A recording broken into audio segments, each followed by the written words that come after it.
50 years ago this week, on August 15th, 1971, President Richard Nixon announced a bold economic plan, including ending the US dollar's ties to gold. Nixon ordered Treasury Secretary Connolly to uncouple gold from its fixed $35 price and suspended the ability of foreign banks to directly exchange dollars for gold. Nixon promised that the action would be temporary in order to defend the dollar against the speculators. The strength of a nation's currency is based on the strength of that nation's economy. And the American economy is by far the strongest in the world. Accordingly, I have directed the Secretary of the Treasury to take the action necessary to defend the dollar against the speculators. I have directed Secretary Connolly to suspend temporarily the convertibility of the dollar into gold or other reserve assets, except in amounts and conditions determined to be in the interest of monetary stability and in the best interest of the United States. And this move has had huge ramifications across global markets. And joining me now to discuss is Brien Lundin. Brien is the executive editor of the Gold Newsletter and host of the New Orleans Investment Conference. Brien, very good to have you with us here on Kitco News. Great to be with you, Michelle. Thanks for having me. Well, Brien, you have spent about 35 years analyzing the precious metal space. So we heard Nixon say that action was going to be temporary. 50 years later, it's certainly still in place. What have been the biggest consequences of taking the US dollar off the gold standard? Well, what it's allowed the US dollar to do is be devalued. You know, going up to that closing of the gold window that Nixon did, the dollar was already being devalued, but it was still connected to gold. A lot of the entitlement programs that were started in the 1960s, of course, the war in Vietnam, et cetera, really accelerated government deficit spending. So there were a lot of dollars being created, yet the dollar was still attached to gold at a fixed rate. So world leaders around the world, other countries that could still convert their dollars into gold at the US Treasury window, were increasingly doing just that. They were sending their dollars back to the US and asking for gold in return. So US gold reserves were being drained at a rapid rate. Really, Nixon didn't have a lot of options at that point other than to close the gold window, other than recognizing the devaluation of the dollar. So he kind of took a middle ground. He said the dollar won't be devalued. Well, in fact, it was. And what that severing that last tie to gold did was allow the dollar to be devalued much more quickly, which of course it was, losing about 80% of its value, of its purchasing power in the 50 years since then. Well, Brien, exactly to your point, Nixon promised that this move would not devalue the greenback and that the dollar would be worth just as much as it is today. If you are among the overwhelming majority of Americans who buy American-made products in America, your dollar will be worth just as much tomorrow as it is today. The effect of this action, in other words, will be to stabilize the dollar. Now, a 1971 dollar has about, 15 cents of purchasing power today by some accounts, but with rising inflation, what would you estimate the real purchasing power of a dollar to be? Well, based on the CPI, the government's own record keeping or tracking of inflation, then the dollar has lost about 85% of its value since then. However, we all know, or most people recognize, that the CPI actually understates inflation. There is a natural bias for the government to understate inflation because of cost of living increases, et cetera, that are kind of hardwired into the budget process. So the CPI does dramatically understate inflation. So I would guess that the dollar actually is worth only about 5% of what it was around that time or more. Wow, 5% of the dollar value in 1971. So much for Nixon's assurances there. What would you say is your outlook on the dollar long term because of this unprecedented fiscal and monetary stimulus, as well as a number of political factors? There is a growing concern that the dollar will be losing its status as the global reserve currency. What is your outlook? Well, I think the outlook for the dollar, not to pick on the greenback amongst over all other fiat currencies, I think the outlook for the dollar is similar to all fiat currencies. The only thing different today than all the previous episodes of currency devaluation, of deficit spending, of budgets run out of control throughout human history is that every developed country currency today is really in the same boat. They're all trying to devalue. They're all trying to race to the bottom of the same hill.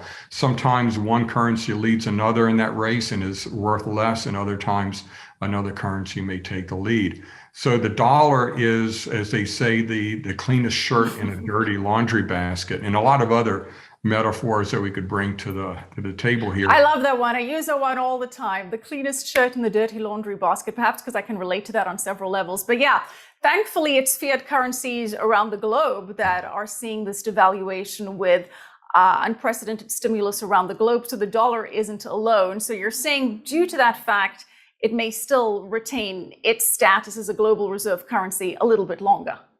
It may a little bit longer, but importantly, when every nation's currency has to be devalued, then they can no longer devalue really significantly against each other. So what do they devalue against? Well, primarily gold and silver, the monetary metals, and other things, other tangible assets. So I think that what we'll see as this process continues is the ongoing devaluation of fiat currencies and the rise of more commodity-based, tangible in asset investing, and leading that charge will be gold and silver. And yet, Brien, gold is not really moving on all of these inflation concerns, on all of the stimulus. Gold is stubbornly stuck at around the 1800 level. Why? Well, the price of gold and silver are set today in the paper gold and paper silver markets, the futures and options. And those speculators are hardwired as they are to look for the next thing to trade on. And they're really dependent and always looking at what central bank monetary policy may be in the near future. So they're trading on the Fed's headlines right now and what the Fed is about to announce. The gold prices, as you know, peaked last August. And at that point, the gold price and gold was looking forward to what we're seeing now, massive fiscal stimulus spending. Looking forward, gold is kind of feeling ahead, and the speculators that are setting the price are feeling ahead to see what is the Fed's next move. Of course, that next move has been well advertised by many Fed officials is some sort of tapering and at some point, the beginning of rate hikes. What we've seen in the past is that whenever the Fed actually starts to tighten monetary policy, the gold price tends to bottom precisely at that point because the speculators then sell the news having bought the rumor, and that releases selling pressure on the metal. And then we'll see typically the beginning of a new bull market or at least a new longstanding gold rally. We saw that in December 2015 when the Fed instituted its first rate hikes post 2008. Well, it seems as though people are buying into the transitory narrative. And, perhaps similarly to how Nixon said that the move to take the dollar off gold was temporary, Fed Chair Powell is insisting that inflation is transitory. It seems that his definition of transitory is transitioning itself from a few months to a few quarters. Looking at the data that we have, what is your general outlook on inflation? I think it's going to be there is, and we have to recognize that there are some supply chain disruptions, et cetera, that will be temporary in nature and have temporary impacts. However, there's an awful lot of it that is much more longstanding. Commodity sector, for example, there's been over a decade of underinvestment in exploration and development. That will take a decade or more of very high prices to rectify itself in normal times. And what we're seeing now for commodities like copper, for example, is the beginning of a very steep growth curve that's going to exacerbate that supply-demand situation. So there's a lot involved. Wages are another portion of inflation that's very sticky. You can't take back wage hikes very easily. So we're seeing a lot of things that are not only more permanent and stickier, but they also have impacts on every other commodity or every other consumer item. down the road. So I think it's going to be much more persistent inflation than what the Fed is saying right now. And as you say, they're already shifting their messaging from a few months to a few quarters towards the definition of what transitory will actually be.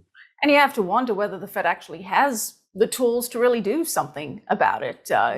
Brien, there's still a sentiment that somehow, some way, the US will return to the gold standard. Now, arguably, central banks and governments are really milking the ability to recklessly print fiat currency more so now than ever. Seems like we've embarked on an MMT approach. There's not really a government in the world that would be prepared to accept the kind of rigorous discipline that a gold standard implies. But we have people still holding on to that hope. Could we ever return to the gold standard, and what would it take? Michelle, that's a wonderful question. For literally decades, I've been in the same camp as, say, Milton Friedman, who thought it was practically impossible because there has to be some kind of liquidity in the markets, that they demand that. And as we know, and as you alluded, right now the markets are absolutely addicted to easy money. And it's not just easy money, but ever easier money. But I think that's the key right there as to why I've become convinced that at some point, some attachment to gold is absolutely necessary, because the cycle keeps getting more and more extreme. The markets don't necessarily want low interest rates. They want zeroed interest rates or even negative interest rates. They don't just want some liquidity or some aid from the central bank in the form of quantitative easing, but they want ever and ever greater amounts. So that process, I think, ends in some form or fashion at some point, with all fiat currencies losing some degree of credibility, if not all of their credibility in the markets. At that point, the only way to really reestablish some credibility for currencies would be to attach it to something, gold being the logical choice at that point. And it doesn't have to be a 100% backing. It can be some fractional backing, but some anchor to restore credibility to the currencies. I really think that at some point we're going to have to do that. And central banks and monetary regimes are going to be forced to actually reconnect to gold in some way. Well, I want to break that down. I mean, one could argue that central banks could attach to Bitcoin digital gold, but we'll get into that in a little bit.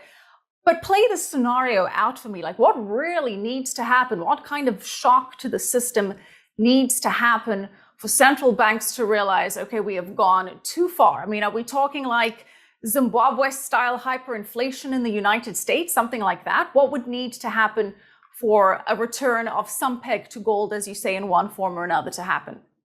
Well, if you look at what we're doing now, what we've normalized, everything we're doing with quantitative easing, zeroed interest rates, et cetera. Prior to 2008, you would have been committed to a lunatic asylum if you would have talked about that as serious central bank policy in the United States, in the Western world, in developed economies. And yet now that's been completely normalized. It's accepted as normal. But it would have been crazy talk back then. Now, the next time we go through another one of these cycles, because as we know, when the central banks go through these massive easing cycles, then they create other bubbles that then burst that necessitate them going back to the well again and coming back with more programs. And they have to outdo themselves in every instance. They have to do more than they did before. We saw that post-pandemic. They went precisely right back to zero on interest rates. And then they did everything that they did before in terms of quantitative easing over the span of 4 to 5 years, they did in 4 to 5 weeks. So they did much more and accelerated it really exponentially. So we're going to go through more and more of these cycles. And I think at some point, the markets are going to throw up their hands and say, this is ridiculous. Any currency issued by a government is essentially worthless. And we need something to anchor our economies to, anchor our currencies to. And I think gold will be the logical choice for a number of reasons. Well, it's curious that as central banks are essentially embracing MMT to one form or another, at least in the United States, it seems that way, central banks around the world are actually stepping up their gold purchases. Just recently, Brazil's central bank purchased over 62 tons of gold. First half of the year, We saw the central banks of Hungary, Thailand, Poland, Russia, just to name a few, really increasing their gold holdings. So what does that signal to you, Brien? I think they see what's coming, frankly. I think they see everything going on in the world, look at these unheard of economic policies, and they don't know exactly what the future holds, but they know that whatever happens, gold will serve them in good stead. Gold will be something that will retain its value while currencies are increasingly losing their value. So I don't know that it's part of a grand strategy or even a detailed strategy, but prudent hedging, prudent ensuring of national wealth against whatever lay ahead.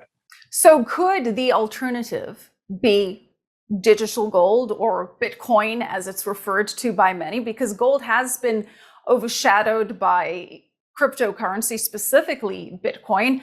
Many economists and market analysts have compared the two assets, saying that Bitcoin also provides a safe haven, a hedge against fiat devaluation. Do you see somehow Bitcoin as potentially being some new standard that central banks could use? Not central banks and not Bitcoin. I think that central banks would never take the step of attaching their machinations, as it were, to a currency, a digital currency that they cannot control. That would really defeat the purpose.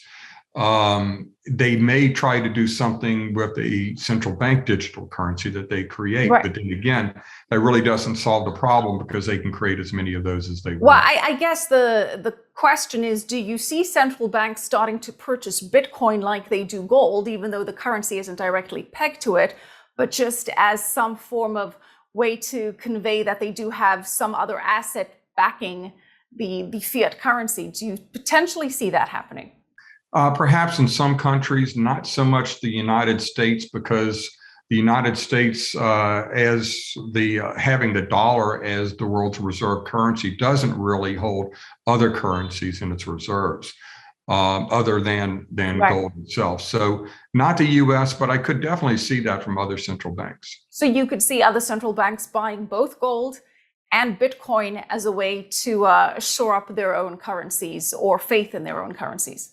Perhaps eventually. I think we have to have an evolution of cryptocurrencies and an evolution of Bitcoin a bit further down the road before that happens. Well, let's go back to gold, because since the day, as we mentioned, 50 years ago, more or less, that Nixon took gold off the gold standard, gold has gone up approximately 4,757%, give or take a couple of percentage points given on the day. In the last 50 years to date, we had a compound annual growth rate basis where gold has given you a capital appreciation of close to 8% a year. I mean, it's not great. It's certainly not very bad. It's certainly better than a very steady performance. So given that, what is your long-term outlook for gold? And when I say long-term, let's go 10 years out. Well, I don't like to give a specific price in a specific time frame because you only look foolish when you do that. But I would say a couple of things. Yes, gold has outperformed stocks, for example, over that 50-year time frame. But that's not really its role. Its role is to protect against currency devaluation.